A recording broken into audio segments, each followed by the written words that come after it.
لم يمنعهم عبورهم حاجز 60 عاما من دخول القفص الذهبي عندما قرر 4 من عجائز الديوانية ضخ دماء الحب إلى قلوبهم من جديد عندما قرروا الزواج طلبا للاستقرار. فالعرسان جابوا شوارع المدينة فرحا وكأنهم أبناء 18 ربيعا.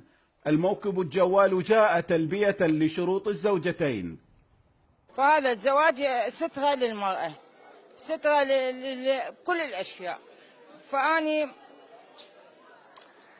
وحيدة.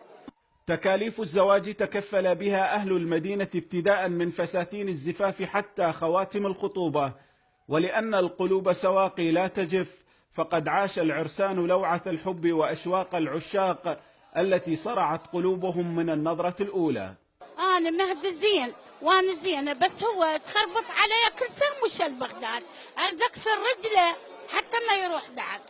وهم يقبلون على حياة جديدة بالزواج فيما بعضهم البعض.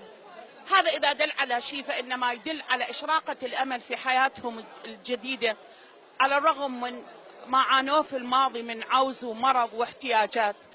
الكبار في العراق أخذوا خطوة استباقية في الغرام والزواج، والبرهان قلوبهم الخضراء. فالأعمار في بلاد النهرين لا تعترف بالزمن ولا خريف العمر.